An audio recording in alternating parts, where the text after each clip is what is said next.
Hey, horror lovers. Two women, two obsessions. One nurtures venomous moths to judge human lies. The other cooks secrets into her stew and serves it with a smile. These aren't monsters from folklore. They're made from memory, trauma, and something far worse. Like and subscribe if these stories give you chills, and tell me which one stuck in your head the longest. Your support helps this channel keep the nightmares alive. Let the horror begin.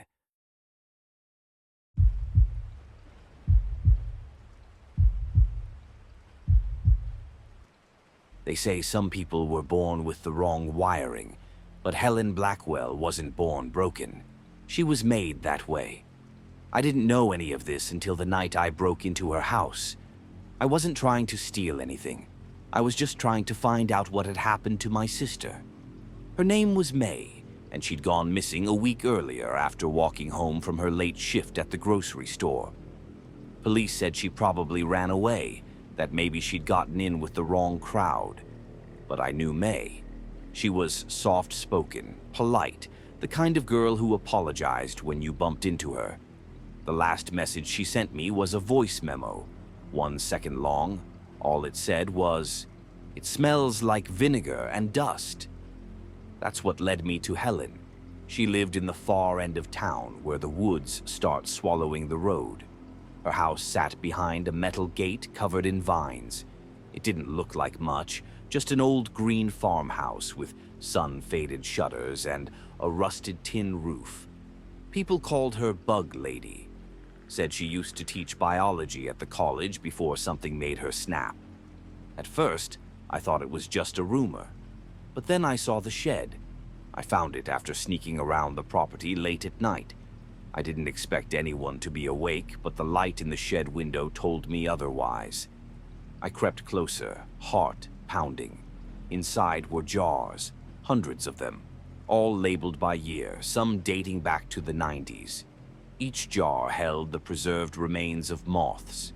Big ones, small ones, some with wings like dried leaves, and others that looked like they had eyes staring out of their backs. I would have left right then, but that's when I heard the voice. Not hers. A man's. Weak and slurred. "Is it dinner time? Helen." The voice came from the house. I followed it. Inside was worse than I imagined. The air smelled like rot and vinegar, like something wet had been sitting too long in the walls. I kept my head low, my flashlight dim. Most of the rooms were empty, dusty books, cages, butterfly pins. But in the back hallway, behind a locked door, I found the sound again. It was a man, maybe in his 80s, strapped into a hospital bed. He turned his head slightly when I opened the door. "You're not her?" he said. "You don't smell like medicine." His eyes were clouded. He smiled anyway. Before I could respond, I heard footsteps above. Helen lived alone. But that house wasn't silent. There were creaks, scratching, like something large dragging across the attic floor. I hid in a closet. Through a slit in the wood, I saw her. Tall, thin, her gray hair tied in a tight bun. She wore a lab coat over a yellowing nightgown, and in her arms, a wooden box. She walked past the closet without a glance, but the sound she made, that low humming, made the hair rise on my arms, like a lullaby, but off, crooked. It wasn't until she passed the man's room that I saw what was inside the box. Moths, but not dead. They were moving. Their wings twitched, some half glowing under the hallway light. She set the box beside the man, opened a drawer, and pulled out a syringe. I didn't stay to see what she did with it. I crept back out the way I came and called the police the second I hit the main road. They arrived fast, but not fast enough. Helen was gone when they raided the house. What they did find was enough to make national news. Over a dozen teeth in a jar, all human. A locked freezer with bags of something they didn't identify on air, and a handwritten journal titled Natural Selection. It was her handwriting. Neat, careful, scientific. but what it described wasn't science. She believed certain people emitted a scent when they lied. She called it acid rot, said she could smell it like rusted nails and old vinegar. Those who had it, she claimed, were diseased, unworthy. She said her moths knew the truth, that they would only sting those who carried shame. May's name was in that journal. So were others. One section stood out. It read, "The newest girl, 5 feet 6 inches, brunette, grocery uniform, smelled like guilt. Took 3 injections before her legs gave. Wings flared in harmony. Father says I'm doing the Lord's work. He doesn't remember why, but he claps after dinner. That old man in the hospital bed, he was her father, a once brilliant entomologist who suffered a massive stroke a decade ago. Helen had been feeding him a stew of her own, making for years. Authorities exhumed the backyard, 4 bodies, no heads. They never found May. But the last entry in Helen's journal described a new moth, one unlike the others. It said, "Wings like glass, color of fire. It sings when she sleeps." That entry was dated 2 days before May vanished. Helen Blackwell was never caught. There were sightings, reports of an older woman living off-grid in an abandoned ranger station, deep in the state forest.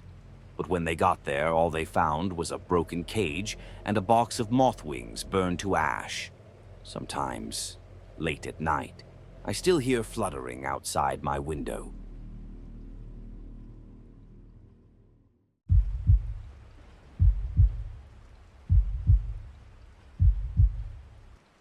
When I first met Helen Marlowe, she was wearing yellow gloves and humming a lullaby in her backyard.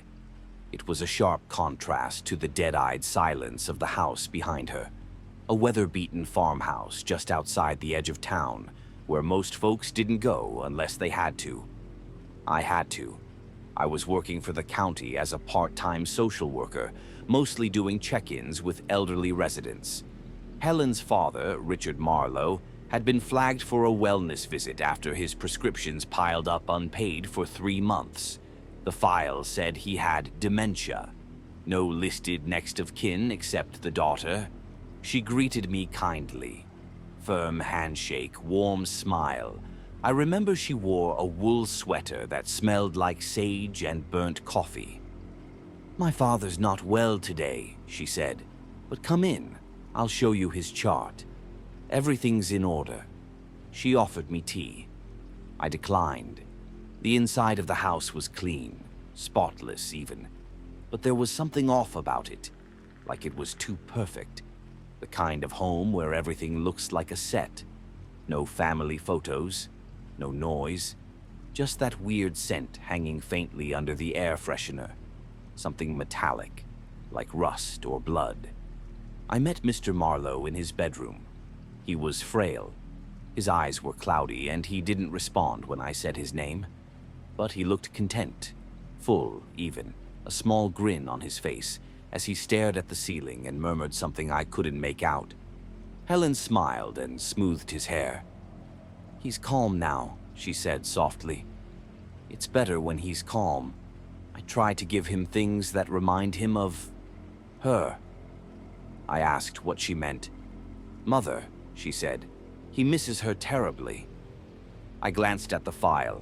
Her mother had died when Helen was 17. Car crash, listed as accidental. Helen led me out soon after, promising to mail me the paperwork. "He doesn't like strangers in the house," she added. "You understand?" I did, but I kept thinking about that smell. 2 weeks later, I got a call from a local handyman named Carter. He'd been hired by Helen to fix a broken freezer latch in the cellar. And when she stepped out to run errands, he peeked. He told me in a hushed voice over the phone, "There were cuts of meat in there, man. Big ones, no labels. Some of them still had skin." He quit the job that day. Left town, actually. I went back to the Marlowe house, this time with the sheriff. Helen didn't answer the door. The back window was cracked open. We entered through it. The house looked the same, but colder. Mr. Marlowe was in the bedroom again, whispering to himself. The sheriff went down to the cellar. That's when I noticed something strange. There was a set of plates drying on the counter, 2 of them.